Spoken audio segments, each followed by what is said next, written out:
క్రీస్తునాథుని యందు మిక్కిలిగా ప్రేమింపబడుతున్నటువంటి దైవజనులారా, క్రైస్తవ జీవితంలో సిలువ యాత్ర అనే ధ్యానాంశ పాఠాలకు దివ్యవాణి తరపున ప్రత్యేక విధంగా ఆహ్వానాన్ని అందిస్తూ ఉన్నాను.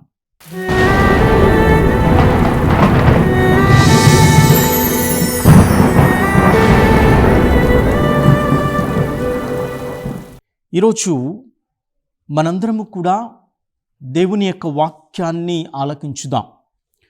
యోహాను శుభవార్త 4వ అధ్యాయాన్ని మనం చదువుకున్నట్లయితే అక్కడ ఉద్యోగ కుమారునకు స్వస్థత అనే అంశాన్ని మనం చదువుకుంటూ ఉన్నాం. అక్కడ 46వ వచనంలో, అంతటా ఆయన నీటిని ద్రాక్షారసముగా మార్చిన గలిలియాలోని కానాను అను పల్లెకు మరలా వచ్చెను. కఫర్నాములో ఒక ప్రభుత్వ ఉద్యోగి ఉండెను. అతని కుమారుడు రోగముతో పడి ఉండెను. 49వ వచనంలో చదువుకుందాం. ప్రభు, నా కుమారుడు చనిపోకముందే రండు అని ఆ ఉద్యోగి వేడుకొనెను. తర్వాత క్రీస్తు ప్రభు చెప్తూ ఉన్నాడు కదా 50వ వచనంలో, నీవు వెళ్ళుము, నీ కుమారుడు జీవించును అని యేసు అతనితో చెప్పెను. అంతటా యేసు మాటను నమ్మి తిరిగిపోయాను. ఇది మన యోహాను శుభవార్తలో చూస్తూ ఉన్నాం. ఒక ఉద్యోగ కుమారునకు స్వస్థతను కావాలి అని చెప్పి ఈ యొక్క ప్రభుత్వ ఉద్యోగి యేసుక్రీస్తును ఆశ్రయించాడు. అనేక అద్భుతాలను విన్నాడు. యేసు ఆ కానాను పల్లెలో అద్భుతాలు చేసినప్పుడు, అలాగే అనేకమైనటువంటి విషయాలు విన్నాడు. కఫర్నాములో అనేకమైనటువంటి అద్భుతాలు చేశాడు దేవుడు. చాలామంది శిష్యులను కూడా పిలుచుకుని ఉన్నాడు కఫర్నాము నుంచి. అక్కడి నుంచే కదా మరి పేతురు, అంద్రెయాను అలాగే ఆ శిష్యులుగా మార్చి ఉన్నాడు. మీరు చేపలు పట్టడం కాదు, మనుషులను పట్టే వారినిగా చేస్తా అన్నాడు తన శిష్యులతో. అలాగే లేవి అనేటటువంటి మత్తయి, పన్నులు వసూలు చేసేటటువంటి మత్తయిని పిలిచాడు కదా దేవుడు కఫర్నాము నుంచి. ఈ విధంగా మనం చూసినట్లయితే ఈ కఫర్నాము గలిలయ సముద్ర తీర ప్రాంతంలో ఒక మంచి పట్టణంగా ఉన్నది. ఈ వాక్యాన్ని చదువుకుంటూ మరలా మన మత్తయి శుభవార్త 8వ అధ్యాయము 8వ వచనాన్ని కూడా అక్కడ చదువుకున్నట్లయితే, మరి శతాధిపతి క్రీస్తుని ఇంటికి ఆహ్వానించటానికి పాత్రుడను కాను అని గ్రహించి యేసుక్రీస్తు మాట కోసం ఎదురు చూసి ఉన్నాడు. ప్రభు మాటను నమ్మి ఉన్నాడు. తన సేవకుడు స్వస్థతను పొంది ఉన్నాడు. ఈ రోమియ శతాధిపతి తన సేవకుడు కోసం ఏ విధంగా యేసుక్రీస్తును ఆశ్రయించి ప్రార్థన చేశాడో, అలాగే ప్రభువా, నీవు నా ఇంట అనగా నా గృహానికి ప్రవేశించుటకు నేను యోగ్యుడను కాను. నీవు ఇక్కడి నుంచే ఒక మాట పలికితే నా గృహములో నా సేవకుడు స్వస్థతను స్వీకరిస్తూ ఉంటాడు. అంత బలమైనటువంటిది మాట. జీసస్ వర్డ్ ఆఫ్ అథారిటీ, యేసుక్రీస్తు యొక్క మాట యొక్క అధికారము, యేసుక్రీస్తు యొక్క ఆ హృదయం నుంచి వచ్చేటటువంటి మాట వలన మనం జీవిస్తూ ఉంటాం కదా. దివ్య బలి పూజలో కూడా మనం ప్రార్థన చేస్తూ ఉంటాం. ఆ ప్రభు ద్రాక్ష రసాలను, అప్పద్రాక్ష రసాలను స్వీకరించే ముందు మనం చెప్తూ ఉంటాం కదా, ప్రభువా, నా హృదయంలోనికి వేయించేయి, నేను యోగ్యుడను కాను, అయినా నీ ఒక్క మాట పలికితే నేను స్వస్థతను పొందుతాను అనగా నా ఆత్మ రక్షింపబడుతుంది అని దివ్య బలి పూజలు అందరం కూడా చెప్తూ ఉంటాం. ఈ శతాధిపతి చెప్పినటువంటి మాటలకు అనుగుణముగా మనము కూడా అదేవిధంగా, అంటే యేసయ్య యొక్క మాట మీద మనందరము కూడా మన యొక్క జీవితాలను నిలుపుకుంటూ ఉన్నాం. చాలా ముఖ్యమైనటువంటిది ఈ యొక్క మాట. ఎందుకంటే అప్పుడు యేసుక్రీస్తు చెప్తూ ఉన్నాడు కదా, ఇజ్రాయేలులలో ఇంతటి విశ్వాసుడు ఉన్నాడా అని యేసుక్రీస్తు ఆశ్చర్యపడిపోయాడు. ఇక్కడ నా ఇంటికి రమ్మని ఆహ్వానించలేదు. మత్తయి శుభవార్తలో 8వ అధ్యాయంలో మనం చూస్తూ ఉన్నాం. అక్కడ రోమియ శతాధిపతి యేసుక్రీస్తుని దగ్గరికి వచ్చి అంటూ ఉన్నాడు, నీవు నా గృహము రావద్దు ప్రభువా, కానీ నా గృహము ఆశీర్వదించబడాలి, నా గృహంలో ఉన్నటువంటి సేవకుడు స్వస్థతను పొందాలని ఇక్కడి నుంచే చెప్పు, ఇక్కడి నుంచే ప్రార్థన చేయి అని అడుగుతూ ఉన్నాడు. కానీ యోహాను శుభవార్తలో మనం చూసినట్లయితే అక్కడ 4వ అధ్యాయంలో మనం చూస్తూ ఉన్నాం, ఉద్యోగి కుమారునకు స్వస్థత. నా కుమారుడు మరణింపక ముందే రండు అని ఇక్కడ ఈ ప్రభుత్వ ఉద్యోగి కఫర్నాములో యేసుక్రీస్తును ఆహ్వానిస్తూ ఉన్నాడు. అక్కడ మత్తయి శుభవార్తలో ఆ రోమియ శతాధిపతి ఏమంటూ ఉన్నాడంటే, నా ఇంటికి రావద్దు ప్రభువా, కానీ మీరు ఒక మాట పలికితే నా సేవకుడు స్వస్థతను పొందుతూ ఉంటాడు. చూడండి, ఇక్కడ వ్యత్యాసాన్ని మనం గ్రహించాలి.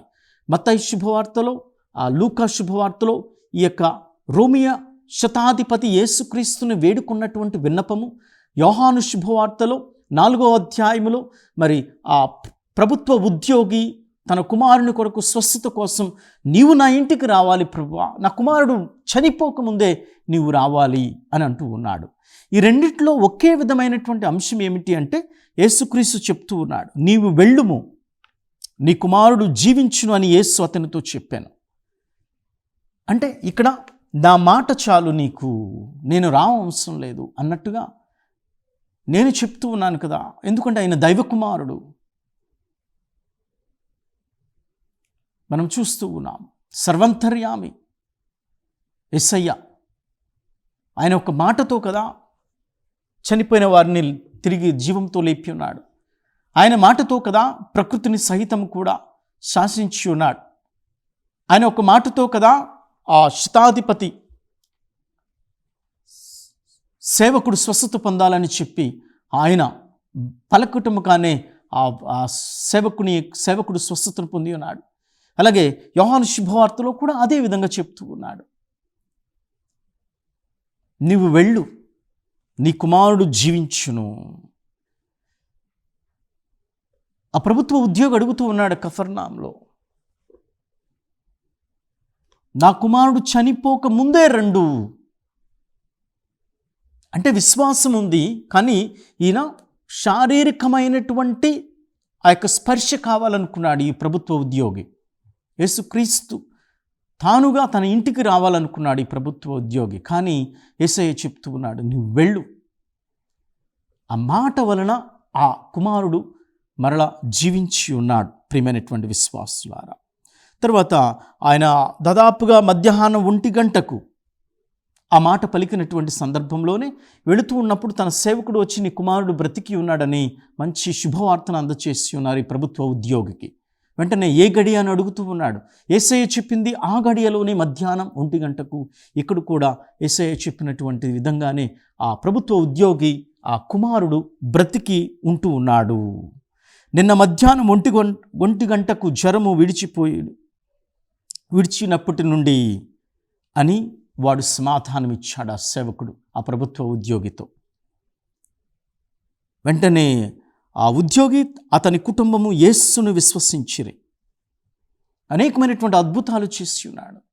ఇక్కడ ప్రతి వ్యక్తి కూడా విశ్వాసం ఉన్నటువంటి వాళ్ళు మొదటిగా వారు యేసుక్రీస్తును పరిచయం చేసుకోవాలి, యేసుక్రీస్తుని సమీపించాలి. యేసుక్రీస్తుని ఎప్పుడైతే నువ్వు సమీపిస్తూ ఉంటావో, మనము ఆయనతో మాట్లాడి ప్రార్థన చేస్తే, ఎవరి గురించి అన్న అడిగితే విన్నపము వెంటనే దయచేయువాడు మన యేసయ్య. ఇక్కడ జరిగింది అదే కదా. మత్తయి శుభవార్తలో 8వ అధ్యాయంలో ఆ శతాధిపతి సేవకుని యొక్క స్వస్థత కోసం యేసుక్రీస్తు దగ్గరికి వెళ్ళి ఇంటి దగ్గర ఉన్నటువంటి తన సేవకుడికి స్వస్థతను దయచేయమన్నప్పుడు వెంటనే ఇంతటి విశ్వాసం ఇశ్రాయేలులో ఎలా ఉంది అని ఆశ్చర్యపడ్డాడు యేసయ్య. ఎందుకంటే కఫర్నాంలో చాలామంది కూడా యేసుని మెస్సయ్యగా నమ్మలేదు కాబట్టి. అందుకని ఆయన అనేకమైనటువంటి పర్యాయాలు ఆ గలిలయ తీర ప్రాంతంలో ఆ కఫర్నాములో, ఆ యూదా నుండి కఫర్నాముకు ఆ గలిలయకు వెళ్ళి అక్కడ అనేకమైనటువంటి అద్భుతాలు, అనేకమైనటువంటి శిష్యులను, బేస్తగాళ్ళు పిలుచుకుని ఉన్నాడు. రక్తస్రావముతో బాధపడుతున్నటువంటి స్త్రీ అక్కడి నుంచే కదా ఆవిడకి స్వస్థతను దయచేశాడు. కఫర్నాము నుంచి అనేకమైనటువంటి వారిని పైకి తిరిగి లేపాడు, జీవమునిచ్చాడు యేసయ్య. ఎందుకు చేస్తున్నాడు అంటే, ఎంతగా ఆయనను త్రోసిపుచ్చుతూ ఉన్నా ఆదరించేటటువంటి ప్రజలతో ఆయన ఎక్కువ వాక్యాన్ని చెప్తూ ఉన్నాడు, ఎక్కువగా స్వస్థతలను దయచేస్తూ ఉన్నాడు. ప్రియమైనటువంటి విశ్వాసులారా, మనము కూడా మన జీవితంలో ఇదే ఆ విశ్వాసాన్ని మనం కనపరుచుకోవాలి, విశ్వాసాన్ని మనం కనపరచాలి. ఎందుకంటే మరి దేవుని యొక్క ప్రేషిత కార్యములు మనం చూస్తూ ఉన్నాం. ఆ కఫర్నాము ప్రాంతము నుంచి అనేకమైనటువంటి వాళ్ళని దేవుడు పిలుచుకుని ఉన్నాడు.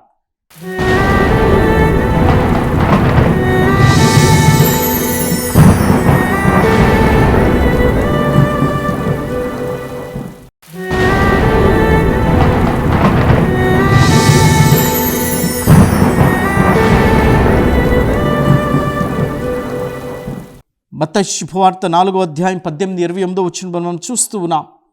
పేతురు అంద్రయ్యలను పిలుస్తూ ఉన్నాడు. మత్తయి శుభవార్త 9వ అధ్యాయం 9వ వచనంలో మనం చూస్తూ ఉన్నాం. అక్కడ లేవి అనేటటువంటి సుంకపు వసూలు చేసేటటువంటి మత్తయిని పిలుస్తూ ఉన్నాడు.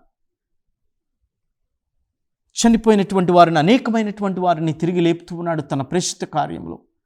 ప్రియమైనటువంటి దేవుని బిడ్డలారా, ఇక్కడ యేసుక్రీస్తు తన సొంత గ్రామంలో నిరాకరింపబడి ఉన్నాడు కనుక ఆయన సమయాన్ని వ్యర్థము చేయకుండా ఆ పరిసర ప్రాంతాలంతటా కూడా ఆయన వెళ్ళి దేవుని యొక్క స్వార్థను ప్రకటన చేస్తూ ఉన్నాడు. ఈ శ్రమణ దినాలలో మన క్రైస్తవ జీవితంలో ఈ రోమియ శతాధిపతి తన సేవకుని యొక్క స్వస్థత కోసం ప్రార్థన చేసినట్టు, అలాగే ప్రభుత్వ ఉద్యోగి తన కుమారుని యొక్క స్వస్థత కోసం ప్రార్థన చేసినట్లు రెండు కూడా కఫర్నాము గ్రామంలోనే అడుగుతూ ఉన్నారు యేసుక్రీస్తుని యొక్క స్వస్థతను గురించి. అంతగా యేసుక్రీస్తుని నమ్మి ఉన్నారు కాబట్టి, అంతగా ఆ కుటుంబము దేవుని మీద ఆధారపడుతూ ఉంది కాబట్టి వీళ్ళందరూ కూడా మంచి స్థాయిలో ఉన్నారు. ఇక్కడ మత్తయి సువార్త 8వ అధ్యాయంలో ఆ రోమియ శతాధిపతి అంటే ఆ రోమి యొక్క సైన్యాలకు అన్నిటికీ కూడా సేనలకు కూడా అధిపతిగా ఈ శతాధిపతి ఒక ఆజ్ఞ ఇస్తే వందలు వేల మంది కూడా ఆయనకు ఆజ్ఞాపిస్తూ ఉంటారు. అయినా తన సేవకుడు అస్వస్థత ఉన్నాడు అని చెప్పి ఎవరు స్వస్థతనివ్వగలరు అంటే వైద్యులను సంప్రదించిన తర్వాత ఏమీ లాభం లేదనుకుని ఒక వైద్యుడు అయినటువంటి గొప్ప వైద్యులకే వైద్యుడైనటువంటి యేసయ్యను సమీపించి ఉన్నాడు ఈ శతాధిపతి.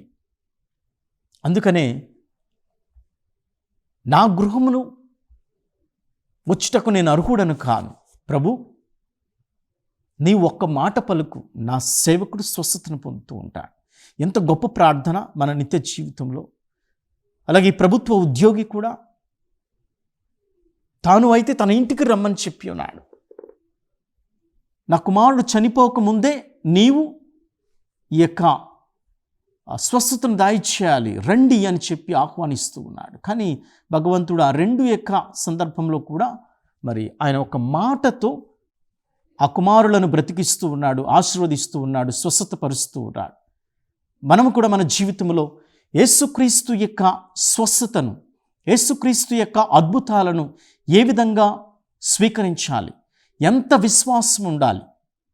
కొంచెం కొంచెం విశ్వాసం కాదు, లేకపోతే అడపదడప చేసేటటువంటి ప్రార్థనలు కాదు, లేకపోతే మొక్కుబడులుగా తీర్చేటటువంటి ప్రార్థనలు కాదు.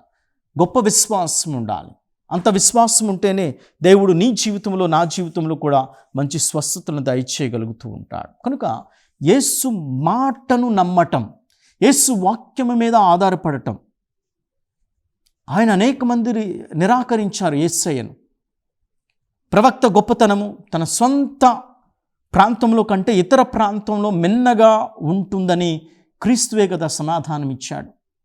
తన ప్రజలు నమ్మలేనప్పుడు ఆయన స్వార్థ సేవలు అనేకమైనటువంటి కఫర్నాము, గలిలయ ప్రాంతంలో, యూదయ ప్రాంతంలో, అనేకమైనటువంటి ప్రాంతంలో పర్యటించి దేవుని యొక్క ప్రేషిత కార్యాన్ని, పరలోకపు రాజ్యాన్ని నెలకొల్పి అనేకమైనటువంటి వారికి, కృంగిపోతూ ఉన్నటువంటి, నిరాశ నిస్పృహతో ఉన్నటువంటి పేదలను, అనాథులను, అభాగ్యులను, అనేకమైనటువంటి వారికి స్వస్థతను దయచేసి ఉన్నాడు. మన జీవితంలో కూడా నిరాకరించబడటం, త్రోసివేయబడటం అనేటటువంటిది సర్వసాధారణంగా ఉంటూ ఉంటాయి. పాత నిబంధనలో మనం చూస్తూ ఉన్నాం కదా. ఆది కాండములో 37వ అధ్యాయంలో మనం చూసినట్లయితే యోసేపు తన సహోదరుల చేత నిరాకరించబడుతూ ఉన్నాడు.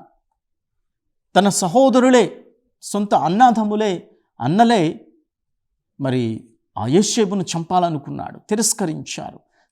తిరస్కరణ అనేటటువంటిది, హింసలు అనేటటువంటిది క్రైస్తవ జీవితంలో వస్తూనే ఉంటాయి.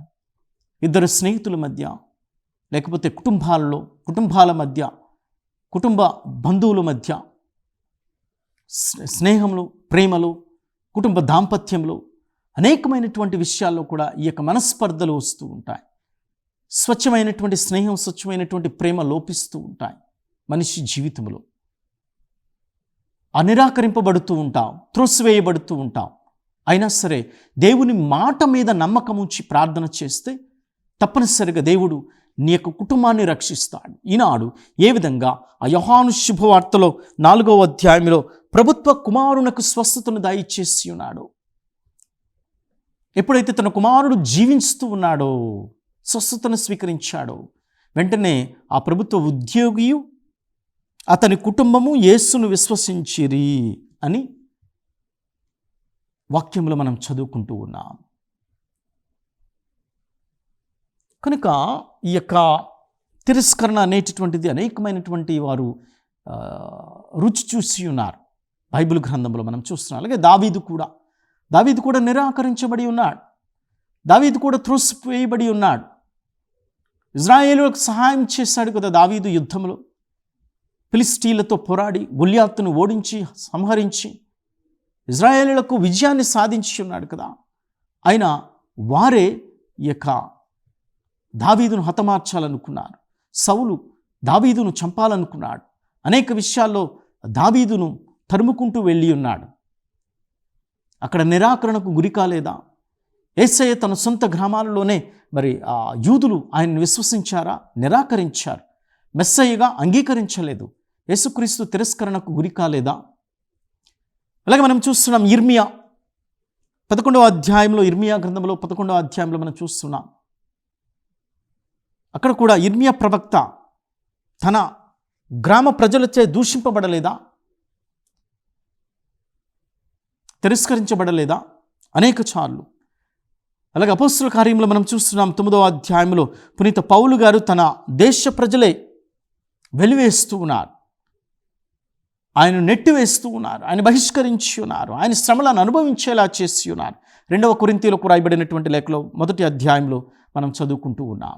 ఈ తిరస్కరణ, నిరాకరింపబడటం ఇవన్నీ కూడా ఎందుకు వచ్చాయంటే వీరి జీవితంలో మరి ముఖ్యంగా వారు దేవుని నామమున దేవుని నమ్మిన వారికి జరిగినటువంటి అవమానాలలో వచ్చినటువంటి విషయాలు ఇవన్నీ కూడా. దేవుని మాటను నమ్మిన వారికి అవమానాలు కూడా వస్తాయి, హింసలు కూడా వస్తాయి. త్రోసిపుచ్చుతారు, నిందిస్తూ ఉంటారు, అవమానిస్తూ ఉంటారు, అనుమానిస్తూ ఉంటారు. కానీ వీటన్నిటినీ కూడా మన పాత నిబంధనలో, నూతన నిబంధనలో చూసినట్లయితే ప్రవక్తలు కానీ, అలాగే రాజులు కానీ, పౌలు మహర్షి కానీ వీళ్ళందరూ కూడా దేవుని యొక్క మాట మీద ఆధారపడి ఉన్నారు. అందుకనే దేవుని మాటను నమ్మాలి. దేవుని మీదే విశ్వాసంతో జీవిస్తే తప్పనిసరిగా మనందరం కూడా ఈ యొక్క గొప్ప స్వస్థతను స్వీకరించుకోగలుగుతూ ఉన్నాం.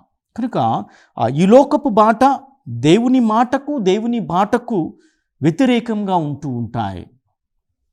ఇది మనం నిత్య జీవితంలో తెలుసుకోవాలి. ఈ లోకపు పొగడతలు, ఈ లోకపు ఆడంబరాలు, ఈ లోకపు ఆకర్షణీయులు అనేకమైనటువంటివి కూడా, అనుకూలత, ప్రతికూలత, అనేకమైనటువంటి విషయాల్లో మనం దేవుని మాట మీద నమ్మి ప్రయాణం చేయకపోతే మనము కూడా ఆ గాలికి కొట్టుకుపోతూ ఉంటాం, ఆ నీటిలో మునిగిపోతూ ఉంటాం. పేతురు గారు కదా యేసుక్రీస్తు నీటి మీద నడుస్తూ వచ్చినప్పుడు నేను కూడా నడుస్తాను ప్రభు అని ఎంతో ఉబలాటముతో, ఉత్తేజముతో, ఉత్సాహముతో ఆయన అడిగి ఉన్నాడు కదా. సరే రా పేతురు అన్నప్పుడు ఏం జరుగుతుంది అక్కడ? యేసుక్రీస్తు ఎదురుగా ఉన్నటువంటి యేసుక్రీస్తుని చూడకుండా దిక్కులు చూస్తూ ఉన్నాడు, చుట్టుప్రక్కల చూస్తూ ఉన్నాడు. మన జీవితంలో కూడా అంతే. ఈ అలజడులు వస్తూ ఉంటాయి, కష్టాలు వస్తూ ఉంటాయి, ఇబ్బందులు, ఆర్థిక సమస్యలు, అనారోగ్య సమస్యలు, స్నేహితులతో శత్రుత్వాలు, కుటుంబాల్లో శాంతి సమాధానాలు లేకపోతే అనేక విధాలుగా మనకు అలజడులు, అలలు రేగుతూనే ఉంటాయి. ఆ పేతురు గారి వలె మనం ఏం చేస్తూ ఉంటాం? ఎదురుగా ఉన్నటువంటి ఆ ఆలయంలో ఉన్నటువంటి యేసయ్య దగ్గరికి వెళ్ళకుండా, ఒక్కొక్కసారి యేసయ్యను చూడకుండా మనం ఏం చేస్తూ ఉంటామంటే చుట్టుప్రక్కల సహాయాన్ని వెతుకుతూ ఉంటాం, చుట్టూ తేరిపార చూస్తూ ఉంటాం. అప్పుడు ఏం జరుగుతూ ఉందంటే యేసయ్య గమ్యానికి చేరుకోవాలి, యేసయ్యను చేరుకోవాలి అని అంటే మనము కూడా నిటారుగా నేరుగా యేసయ్యతో ప్రయాణం చేయాలి. యేసు మాట మీద నమ్మకంతో ప్రయాణం చేయాలి. పేతురు అది చేయలేకపోయాడు. యేసు రమ్మని చెప్పినప్పుడు పేతురు ఏం చేయాలి? చకచక గబగబా నడుచుకుంటూ వెళ్ళాలే కదా. ఆయన ఏం చేస్తున్నాడు? అలజడులతో, ఓ నడిచేది నేనేనా, రమ్మన్నది ఆయనేనా, లేకపోతే ఏదన్నా భూతమా, లేకపోతే ఆయనే అయితే అంటే సందేహించాడు. నీవే అయితే నేను కూడా వస్తా, సరే రమ్మన్నాడు. సరే నడుస్తూ ఉన్నాడు. కానీ నడుచుకుంటూ వెళుతూ ఉన్నప్పుడే మరలా ఎప్పుడైతే తాను దేవుని చూడకుండా లోకాన్ని చూసి ఉన్నాడు, దేవుని మాట మీద నమ్మకము కోల్పోయి అపనమ్మకస్తుడై లోక వ్యవహారాల్లో మునిగిపోయాడు, అప్పుడు వెంటనే మునిగిపోవటం ప్రారంభించాడు. ఆ మునిగిపోతున్నటువంటి పేతురును మరలా దేవుడు చేయి పట్టి పైకి లేపి ఉన్నాడు. మనము కూడా అంతే కదా. ఆయన విడిచిపెట్టలేదు కదా, పేతురు గారిని రక్షించాడు. అలాగే మనం ఎంతగా దేవుణ్ణి త్రోసిపుచ్చుతూ ఉన్నా ఒక్కొక్కసారి మనము దేవుడు చేయి విడుస్తాడంతే. కొన్ని విషయాల్లో మనం కూడా తెలుసుకోవాలి. దేవుని మీద ఆధారపడుతున్నామా, ప్రపంచం మీద ఆధారపడుతూ ఉన్నామా, నీ ధనము మీద ఆధారపడుతూ ఉన్నావా, నీ సౌందర్యము మీద ఆధారపడుతూ ఉన్నావా, నీ యొక్క ఆస్తి మీద ఆధారపడుతూ ఉన్నావా, నీ యొక్క ఉద్యోగం మీద ఆధారపడుతూ ఉన్నావా? ఆత్మ పరిశీలన చేసుకుని యేసు మాట మీదే ఆధారపడి యేసు మార్గంలోనే వెళ్ళి ఆయనయే ఏ సమస్య వచ్చినా ఆయన చూస్తే తప్పనిసరిగా నిన్ను రక్షిస్తాడు, నీ కుటుంబం దీవించబడుతూ ఉంది. కనుక ప్రియమైన విశ్వాసులారా, ఈ వాక్యాన్ని వింటున్న మిమ్మల్ని, మీ కుటుంబాన్ని దేవుడు ఆశీర్వదించునుగాక. పిత, పుత్ర, పవిత్ర ఆత్మ నామమున ఆమెన్.